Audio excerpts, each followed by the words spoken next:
今日同大家分享一個西洋菜鴨腎鴨翼辣鴨腎辣鴨翼豬骨湯嘅。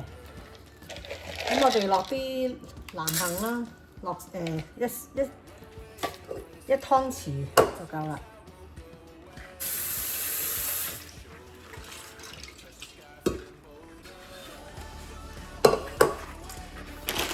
然之後我哋落啲無花果。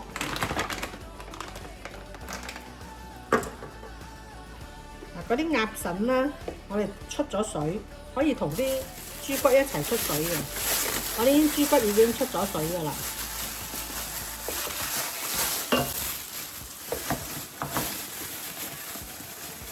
咁咧洗乾淨嘅，直接喺急凍嗰度攞出嚟用啦。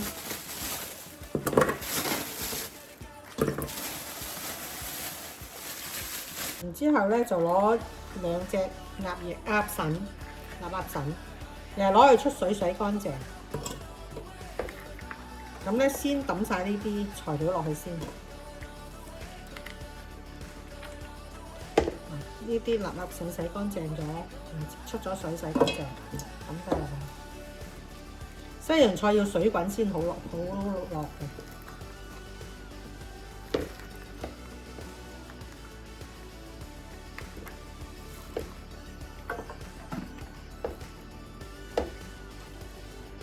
大約加到一半多啲水，先就開個大火啦。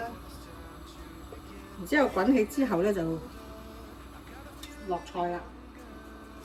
咁而家滾起咗啦，我哋就加啲西洋菜落去，要滾起先好加落去喎，如果唔係啲湯都係苦嘅。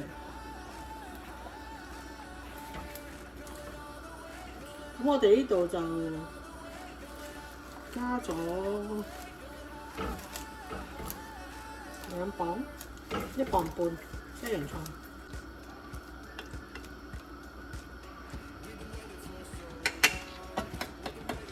然之後我哋又滾過。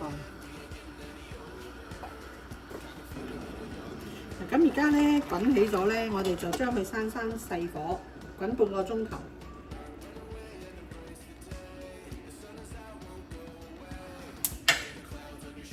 我哋可以閂咗火之後咧，就擺入嗰個外殼裏邊，再滾翻半個鐘，咁就可以飲啦。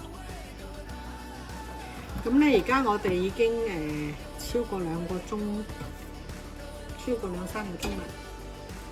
咁我哋嗰個外殼咧就要遠離個火喎。咁我哋拎翻出嚟之後，就開翻個火。滾起計半個鐘頭，滾起計半個鐘頭，煲翻去半個鐘頭之後咧，就按個人喜好加啲鹽，咁就可以飲噶啦。好啦，我哋完成啦。哇，睇下啲湯幾靚，奶白色嘅。